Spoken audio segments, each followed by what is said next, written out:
Data dari Kementerian Kominfo, kontribusi ekonomi digital di Indonesia ini di tahun 2021 ini mencapai 70 miliar dolar Amerika atau sekitar 1042 triliun dan akan meningkat hingga 4 kali lipat ini di tahun 2030 sebesar 315,5 miliar dolar Amerika atau sekitar lebih dari 4.500 triliun.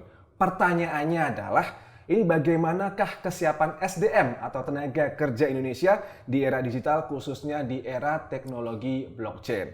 Halo teman Indudax dimanapun kamu berada, senang sekali kita berjumpa kembali dalam podcast Indudax Academy. Kali ini bersama saya Yose Satria. Dan reminder seperti biasa nanti di akhir acara akan ada pod quiz atau kuis senilai Rp500.000 untuk 2 orang pemenang. Makanya pantengin podcast ini sampai selesai. Dan untuk mengulas lebih dalam soal kesiapan sumber daya manusia Indonesia di era digital khususnya blockchain, di studio sudah hadir ini founder dari Ngomongin Uang dan juga representasi dari Blockchain Talent Indonesia, Ko Glenn Ardi. Halo Ko Glenn. Halo Yose. Tos dulu dong. Waduh, ini kalau Ko Glenn ini selalu senyum semangat dengan energinya yang positif ya. Ko Glenn, ini Ko Glenn ini kalau boleh kita sedikit spill, ini backgroundnya ini adalah alumni Fakultas Ekonomi dari Unpar ya, Parahyangan Bandung. Ya, Parahyangan Which is Bandung. itu kampus Sultan ya? Enggak lah.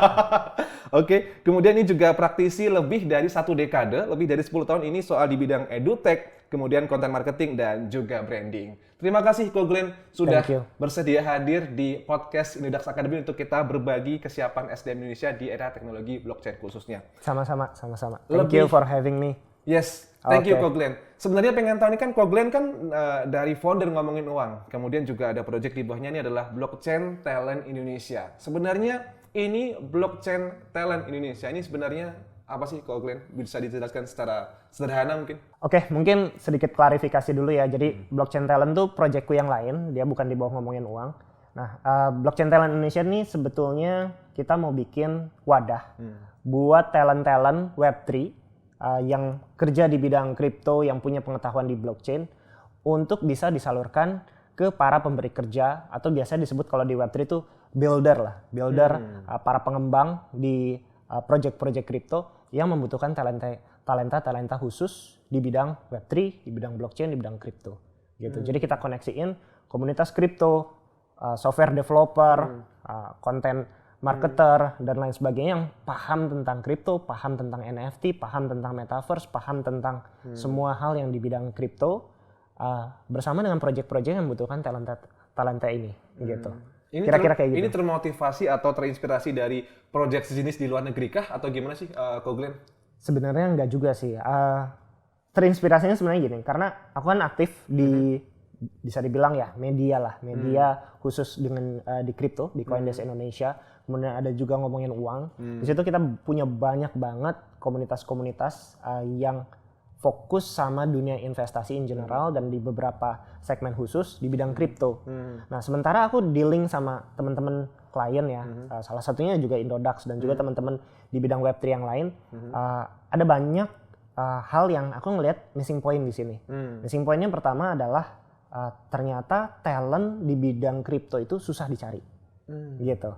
Dan kalau bisa dibilang mereka tuh nggak muncul banyak ke permukaan. Kalau dicari misalnya ya di let's say di LinkedIn atau misalnya di website pencarian kerja tertentu, itu nggak banyak, nggak mudah. Khususnya di Indonesia tuh nggak mudah. Nah mereka tapi sebetulnya bukan berarti nggak ada.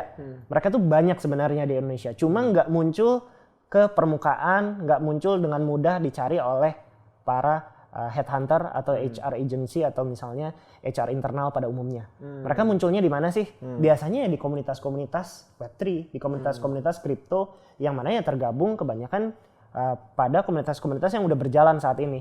Contohnya di Indonesia Crypto Network, di Ngomongin Uang juga, di Coindesk Indonesia juga, di Koinvestasi. Biasanya ya komunitas-komunitas yang memang udah punya pengalaman sampai 5, 6, 7 tahun membangun komunitas kripto di Indonesia, talent-talent tuh ngumpulnya di sini gitu. Jadi aku ngerasa bahwa talent-talent yang berbakat, yang bagus-bagus, yang jago-jago ternyata ngumpulnya di komunitas. Mereka nggak muncul ke permukaan. Mereka tuh nggak muncul di LinkedIn atau misalnya di website, mereka bahkan mungkin bikin CV aja nggak terlalu antusias dan lain sebagainya, tapi sebenarnya mereka jago ngoding, mereka sebenarnya pengetahuan Web3-nya dalam gitu. Sementara dari kebutuhan industri itu sebaliknya, mereka kebingungan, mana nih kok kita susah banget ya nyari talent misalnya yang jago marketing tapi paham kripto. Mereka kesusahan nyari, ya bisa dibilang orang HR, orang operational, trader, atau misalnya orang-orang yang jago di bidang tertentu, IT, tapi paham Web3. Tapi programmernya ngerti Solidity programming misalnya, atau ngerti Golang dan lain sebagainya, itu ternyata nggak mudah gitu. Dan menariknya sebenarnya dari Web3 company sendiri, baik secara internasional maupun nasional, jujurnya mereka berani bayar mahal untuk talent-talent ini. Jadi aku ngelihat ini bisa jadi wadah yang saling mengkoneksikan satu sama lain. Makanya aku sama beberapa rekan kita bikin blockchain talent Indonesia. Blockchain talent Indonesia. Ini kayak yang ada di lengan kirinya tuh ya, ada blockchaintalent.id. Oke. Itu juga dari kaosnya Crypto Success Start with apa tadi? With talent ya? Yes, Crypto Success Start with talent. With talent. Oke. Ko Glenn, ini kan berarti kan bisa dibilang ini sesuai yang Ko Glenn lihat, ini ada demand yang cukup tinggi, kemudian supply yang mungkin belum begitu baik, sehingga hadirlah si blockchaintalent.id ini. Ini kan berarti secara nggak langsung semacam kayak mak comblang lah ya untuk kita mempertemukan. betul. Kayak mak comblang kan, mempertemukan yang memang dibutuhkan dan yang memang membutuhkan pekerjaan di bidang blockchain. Sebenarnya secara teknis Ko Glenn, ini bagaimana si blockchaintalent.id ini membantu pencari kerja untuk mendapatkan pekerjaan, Ko Glenn? Mungkin gini ya, sebenarnya saya senang sih disebut mak comblang, biro jodoh lah ya istilahnya ya. Biro jodoh ya, oke. Kalau misalnya dari sudut pandang talent itu sendiri ya, kebanyakan nih jujur aja orang-orang yang jago di bidang kripto, jujur aja selama bertahun-tahun aku ngelihatnya tipikal nerd lah. Mereka tuh tipikal nerd yang nggak pinter jual diri, padahal sebenarnya mereka jago. Padahal sebetulnya mereka paham teknis gitu.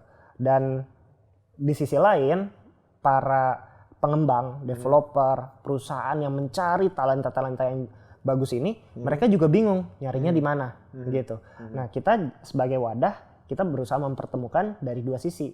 Satu, ada activity yang kita masukin ke para komunitas, yang satunya juga activity yang kita masukin ke para builder atau misalnya perusahaan Web3 yang mencari tenaga kerja ini. Nah, untuk komunitas-komunitas ya biasanya kita adain roadshow, kita ada acara-acara, kita temuin mereka, kita ngobrol sama mereka, kita profiling mereka, kita bantu bikinin CV yang benar, kita bantu, ayo dong ceritain skill set kamu apa aja, pengetahuan kamu apa aja. Kemudian bahkan ada yang udah misalnya programming historinya udah banyak banget di GitHub, tapi jarang ada yang tahu gitu. Mereka biasanya aktifnya di forum-forum kayak Discord atau di Telegram, di banyak forum-forum yang mungkin kebanyakan HR nggak tahu gimana cara ngulik-ngulik ke dalam situ. Sementara kalau pemain industri yang udah lama di Web3, udah lama di kripto ya udah paham. Biasanya mereka aktifnya di mana sih? Kadang mereka aktifnya di Reddit, kadang mereka aktifnya di Quora, kadang mereka aktifnya di forum-forum underground tertentu gitu. Nah, itu yang biasanya yang tahu kan ya orang-orang yang udah bertahun-tahun di industri. Makanya saya di sini ngajak sebetulnya sumber dari komunitasnya itu sendiri kan, karena aku di Indonesia Crypto Network, kita udah bangun komunitas kripto ini sekitar dari tahun 2016-2017 kita sebenarnya udah bangun. Jadi udah ada 6 tahun perjalanan panjang kita membangun komunitas kripto di seluruh Indonesia, di mana ya bisa dibilang teman-teman dari klien atau teman-teman dari ini bisa meleverage 6 tahun pengalaman kita untuk nurture komunitas ini dan akhirnya bisa picking the best talent yang fit sama kebutuhannya mereka. Picking the best talent. Nah, ini menarik nih. Tapi kalau orang awam nih, Ko Glenn, melihat kemudian menilai dan juga mendengarkan dari penjelasan Ko Glenn, ini mungkin ada beberapa, bahkan juga mungkin riset kemarin juga saya sama teman saya sempat menilai, loh ini berarti semacam outsourcing kah begitu? Atau kemudian kalau memang semacam itu berarti apakah ada potongan biaya untuk si talent ini dalam mendapatkan pekerjaan, Ko Glenn? Mungkin kalau disebut outsourcing agak mirip tapi nggak tepat ya. Mungkin padanannya bisa dibilang mirip seperti headhunter agency atau HR. Beda tipis. Iya, HR agency lah. Jadi mungkin Okay. Bisnis modelnya sebenarnya sederhana. Ini udah banyak banget yang pakai ya. Dimana kita mencocokkan klien dengan kebutuhan industri. kita pertemukan mereka, kita kawal dalam proses rekrutmen proses, selection proses, interview, kita background checking segala macam, kita pastiin memang orangnya available. Ya, jadi ibaratnya end to end dari recruitment and selection proses kita bantu sampai akhirnya mereka bisa ibaratnya berjodoh gitu. Dalam ketika berjodoh, ya biasanya kita ambil fee-nya itu justru kepada klien atau perusahaan. Jadi bukan kepada talentnya kita ambil, tapi kepada perusahaan sebagai jasa di mana kita udah keluarin keringat, udah scouting, udah cariin bibit bebet bobotnya yang benar. Ya benar-benar kayak ini kan carian jodoh ini kan. Iya, jadi macomblang gitu. Kita cari spesifik skillnya, kita kontak background checknya. Ini beneran gak nih atau cuma ngarang-ngarang doang nih? Kita coba lihat spesifik skillnya oke atau enggak. Mungkin ada kategori tertentu yang mereka butuh selection proses. Kita bantu, kita dampingin. Ada interview, kita initial interview, hal-hal yang kebanyakan mungkin HR ngerasa wah terbebani nih sama beberapa operasional, kita bantu semuanya gitu sampai akhirnya goal dan mereka akhirnya berjodoh gitu. Secara nggak langsung berarti ini juga membantu HRD ya untuk merekrut tenaga kerja atau sumber daya manusia di bidang blockchain. Masih berkaitan dengan supply and demand. Ini kalau aku boleh mengutip ini dari Global Crypto Ranking di tahun 2022 Glenn. Ini Indonesia ini menduduki peringkat ke-8 dunia sebagai negara yang cukup melek akan literasi kripto. Terbukti dengan 12,2 juta warganya ini atau sekitar 4,45% Glenn dari penduduk yang cukup melek akan investasi kripto. Nah ini kan berarti kan semacam peluang bagi industri kripto di tanah air. Ini sebenarnya gimana sih tren permintaan blockchain talent khususnya di tanah air? Memang prospek dari blockchain itu memang menggiurkan itu ya, Glenn? Sebetulnya kalau misalnya bicara soal industri blockchain, bagi teman-teman yang udah lama bertahun-tahun udah tahu bahwa ini sebenarnya sifatnya seasonal ya. Sifatnya tuh punya siklus. Jadi dia bukan tipikal yang memang setiap tahun terprediksi. Dia punya siklus 4 tahun sekali ketika Bitcoin harganya terapresiasi, industri bergerak maju, ada inovasi-inovasi, ada banyak proyek yang berjalan gitu. Tapi ketika harga Bitcoin, Ethereum dan juga beberapa major project itu terkoreksi, biasanya semuanya itu slowing down gitu, semuanya slowing down. Tapi dalam industri blockchain yang serius, biasanya ketika bear market ini malah dipakai kesempatan untuk mereka membangun sesuatu yang baru, building something new, entah produk baru, entah komunitas, entah program-program dan lain sebagainya. Nah, dalam hal ini pada saat video ini dibuat, sebetulnya memang industri kripto ini lagi bearish period atau bisa dibilang mungkin lagi sepi lah, lagi suntuk, lagi bisa dibilang lagi landai lah, lagi loyo. Cuma bagi pemain-pemain industri yang udah berpengalaman, udah punya jam terbang lama, kita tahu bahwa dalam beberapa tahun ke depan ketika secara teknikal harga Bitcoin memang terapresiasi, ini akan bangkit gitu. Nah, sehingga pada momentum inilah sebetulnya perusahaan-perusahaan yang beneran serius di bidang Web3 harus mulai mikir tentang rekrutmen. Bukan nanti. Kalau nanti udah ketinggalan, semua best talent udah masuk ke project masing-masing gitu. Begitu juga tenaga kerja yang memang mau serius di bidang Web3 sekarang harusnya udah mempersiapkan diri dari skill yang bagus, dari portfolio yang bagus, dari semuanya itu udah punya rekam jejak yang baik. Sehingga nanti ketika industri berkembang, nilai jual dirinya juga jadi bertambah gitu, terlepas dari bidang apapun, dari videographer, dari video editor, dari marketer, dari PR. Kalau misalnya kita tambahin aja, dia ngerti kripto, dia ngerti Web3. Bagi para pemberi kerja, ya itu udah lega banget, udah tenang banget karena lebih mahal nilainya ya. Lebih mahal karena ibaratnya gue udah nggak capek-capek harus ngajarin lagi anak ini tentang blockchain, tentang kripto, tentang Bitcoin, ya. Karena kita bisa berempati sama teman-teman yang berada di industri Web3 karena ini industri baru, itu sebenarnya capek banget harus ngajarin talent baru tentang Web3, tentang kripto. Ngajarin lagi apa bedanya koin sama token, ngajarin lagi konsep blockchain itu apa. Bayangkan kalau misalnya semua talent barunya itu berada di posisi mereka nggak tahu apa-apa soal Web3, soal kripto. Waduh, capeknya setengah mati. Makanya di blockchain talent ini kita coba untuk mengeliminasi masalah itu. Pokoknya kalau dari blockchain talent, kita pastiin talentnya ini nggak akan buta. Mungkin nggak perfect ya knowledge-nya ya, tapi nggak akan benar-benar buta, sehingga ada satu tahap yang kita bisa bantu gitu. Nggak gelas kosong gitu. Nggak gelas kosong banget gitu. Kan capek banget kalau misalnya saya udah biasa nih nulis, misalnya kita nyari content writer, tapi saya nggak ngerti tentang kripto. Waduh, PR berat nih gitu. Kalau misalnya desainer atau apapun itu, trader dan lain sebagainya gitu. Apalagi ya software engineer gitu. Ya saya bisa programming, tapi saya nggak ngerti kripto. Waduh, harus belajar dulu nih. Gitu kan. Tadi Ko Glenn sempat mention nih beberapa pekerjaan kayak content writer, kemudian videographer yang which is mungkin juga banyak juga ya bagi teman-teman yang di sini juga tentunya.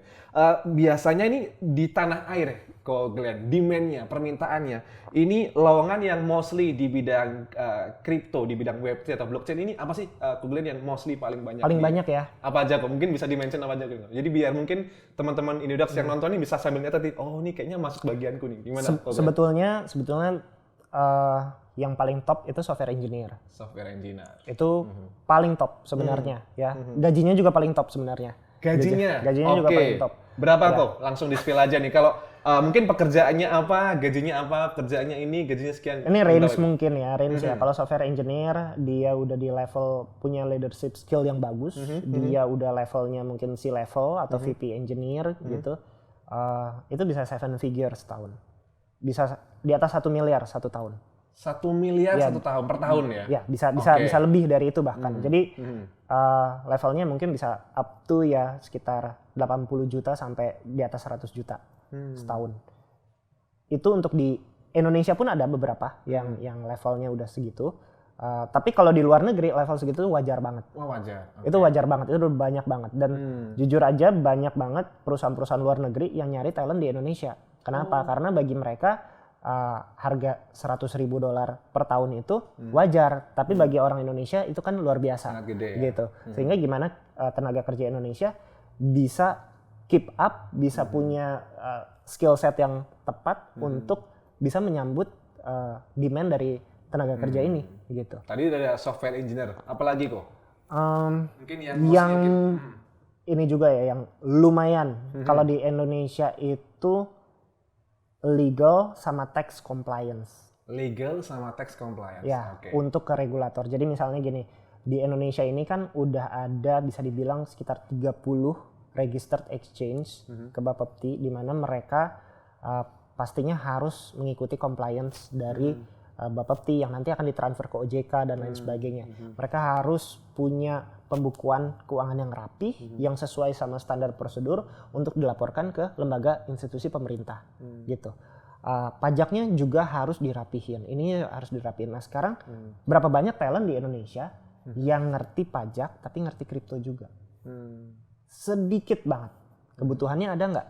At least 30 registered exchange di Indonesia ini butuh pasti, gitu. Termasuk Indodax juga, gitu.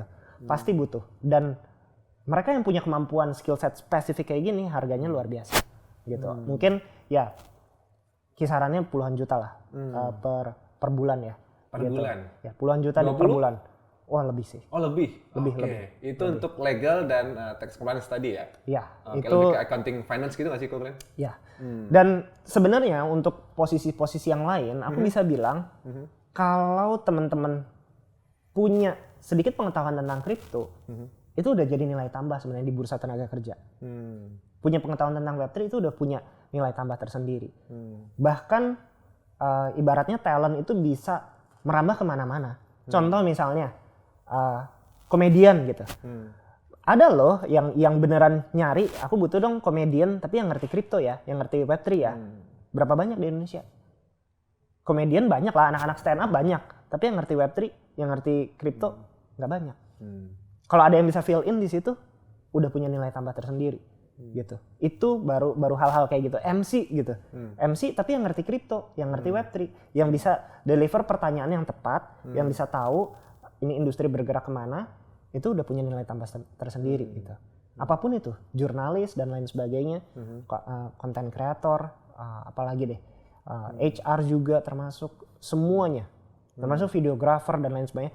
Kalau kita bisa bilang kita paham tentang industri Web3, bagi para pemberi kerja itu udah jadi nilai tambah tersendiri karena aduh nyari di mana lagi nih, gua nggak harus ngajarin dia lagi dari nol gitu. nggak harus lagi dimulai lagi karena mereka kebutuhannya itu kan seasonal, Betul. cuma 4 tahun sekali, sehingga mereka butuh gercep banget untuk bisa mendapatkan momentum pasar yang baik. Karena memang triggernya sih halving Bitcoin itu ya, 4 tahun sekali itu baru industri semakin bergeliat lagi, pemicunya dari itu ya. Betul. Ko Glenn, ini masih berkaitan dengan gaji. Ini pertanyaan yang pasti banyak ditanyakan ya kan, soal angka, soal. Nah ini kalau sekarang soal compare atau perbandingan, Ko Glenn. Ini kalau gaji, misalnya kayak tadi accounting, legal staff, bahkan sampai content writer, mungkin host dan sebagainya.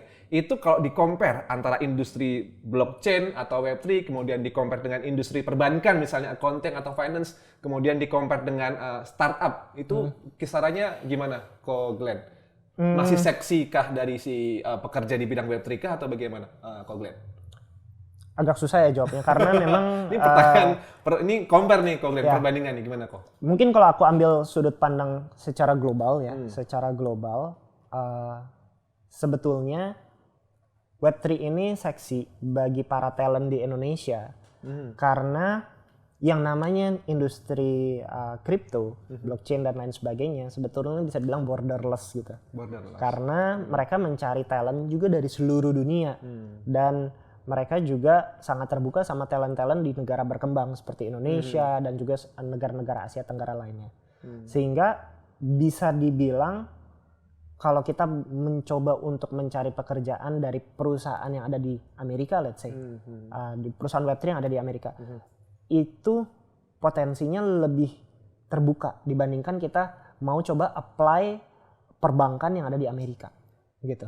Misalnya kita mau coba apply di perbankan di Amerika dengan gaji mereka, ya kita harus punya sertifikasi internasional dan lain sebagainya. Karena industri blockchain ini baru, dengan bisa dibilang dengan rekam jejak secara lokal, kita bisa bilang kita aktif di kripto dan punya pengalaman, let's say 2-3 tahun aja, gitu, atau 3-4 tahun lah bisa dibilang, kita sebenarnya punya banyak kesempatan untuk bisa kerja di perusahaan global, yang mana gajinya juga udah pasti jauh levelnya. Gitu, advantage currency-nya jauh banget, gitu bisa dibilang ya gaji puluhan juta itu udah bare minimum lah, gitu.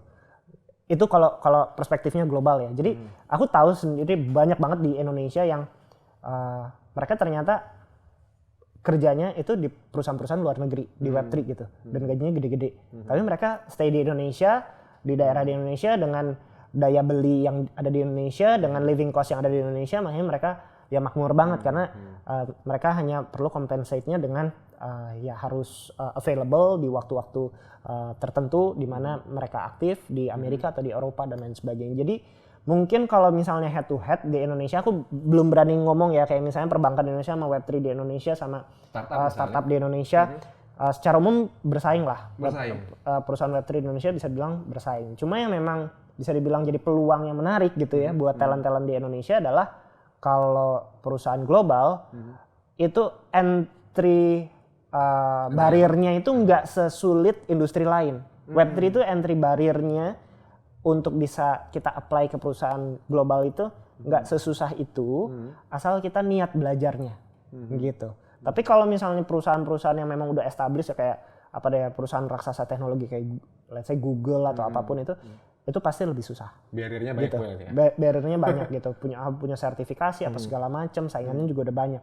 Sementara di talent di Indonesia, kamu udah punya pengalaman, misalnya kerja di startup, let's say ya, punya pengalaman entah apapun posisinya, tapi kamu punya sedikit aja portfolio di Web3 industry. Itu udah jadi nilai jual yang lumayan banget gitu. Sebenarnya untuk masuk ke dalam dunia blockchain dan juga kripto dan sebagainya, memang keterampilan utamanya memang lebih ke pengalaman atau gimana sih kok keterampilan yang mostly dibutuhkan Ko Glenn? Sebetulnya karena ini industri masih baru ya, jadi bisa dibilang justru syarat-syarat itu sebenarnya nggak serumit industri-industri yang lain.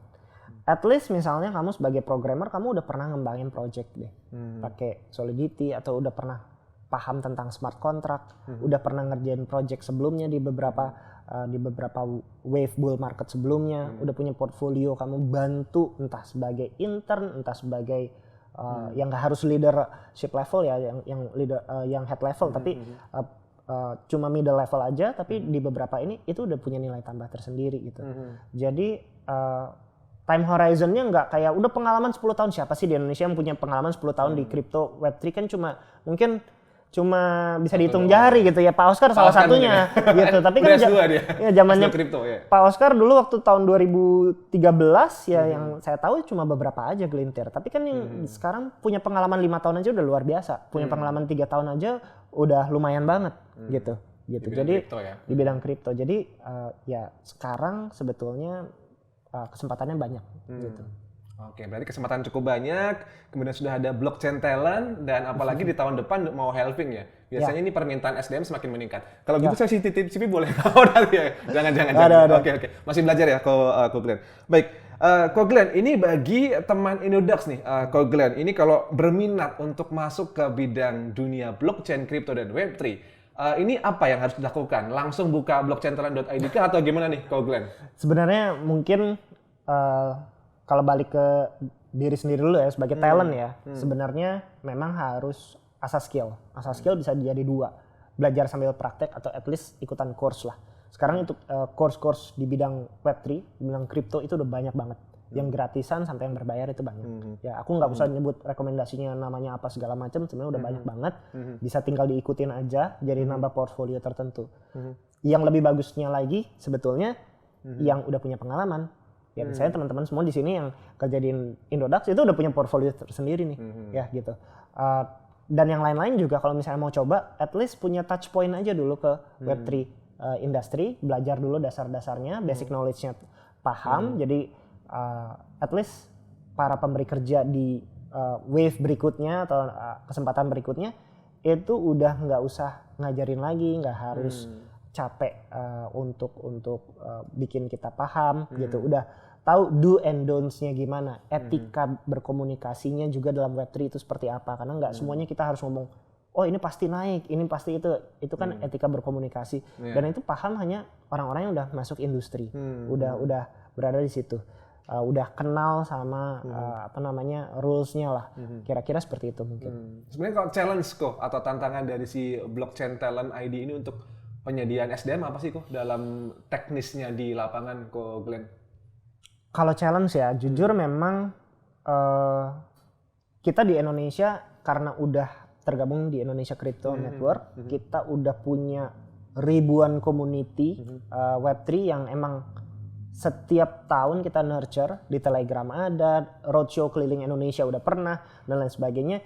Jadi kalau talent yang paham kripto saat ini kita udah banyak banget sebenarnya. Portfolio udah banyak banget lah, udah ribuan, mau butuh apa aja kita ada, kita bisa cariin gitu.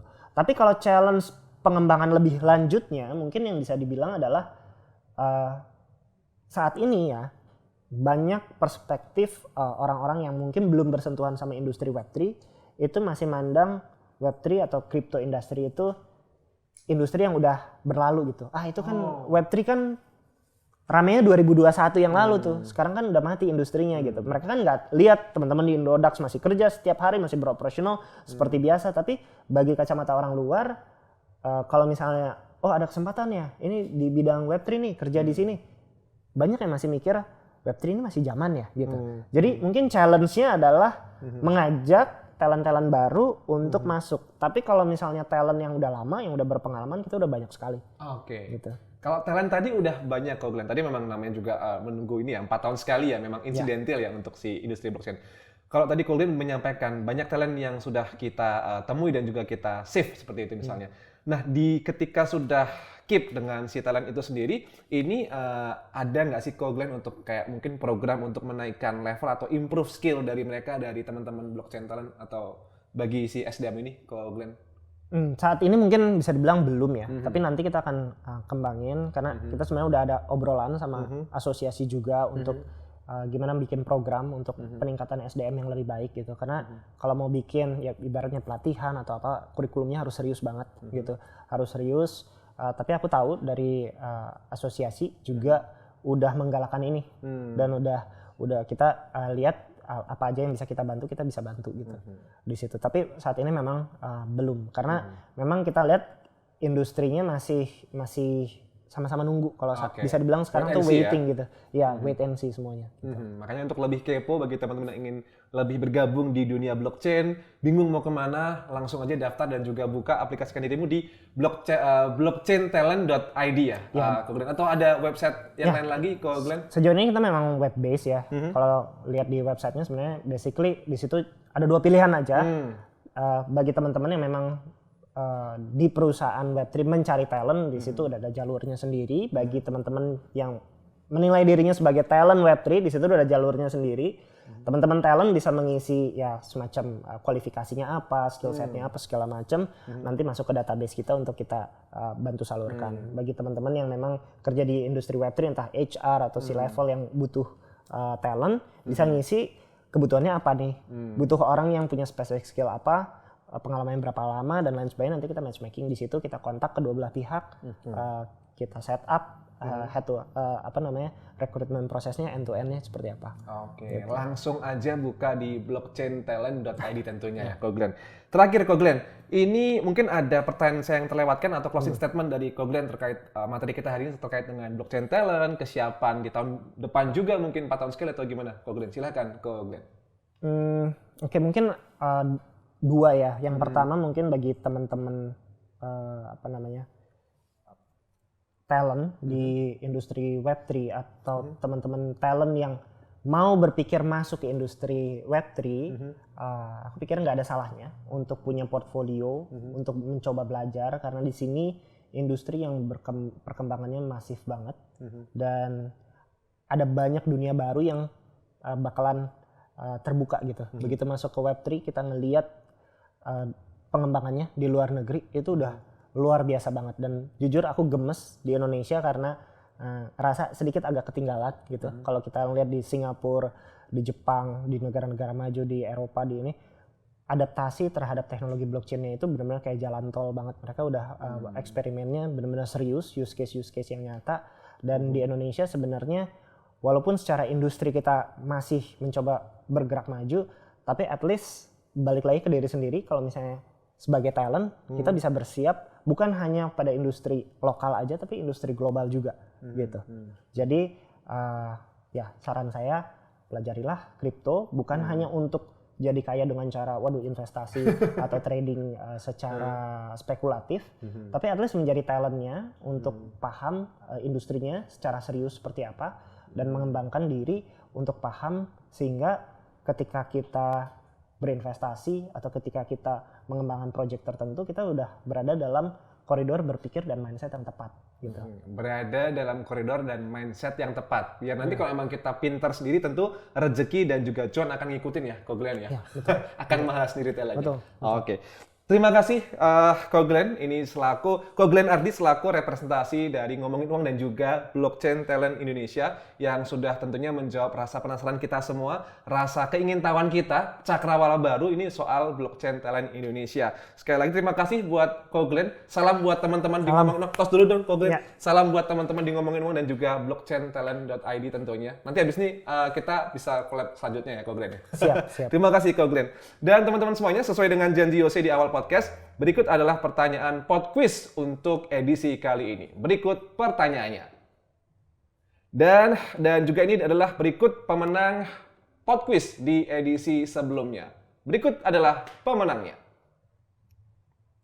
Oh ya, bagi teman-teman Indudax yang ingin belajar lebih soal blockchain, soal Web3, soal kripto, jangan lupa juga gabung di Telegram Indudax di @indudaxroom biar aset masa depan kamu semakin cuan. Akhir kata, di mana ada kemauan, di situ ada jalan. Di mana ada pertemuan, di situ ada peluang cuan. Yose Satria pamit undur diri, terima kasih dan sampai jumpa. Thank you. Tos lagi Ko Glenn, terima kasih. Thank you. Kita tunggu collab selanjutnya. Thank you.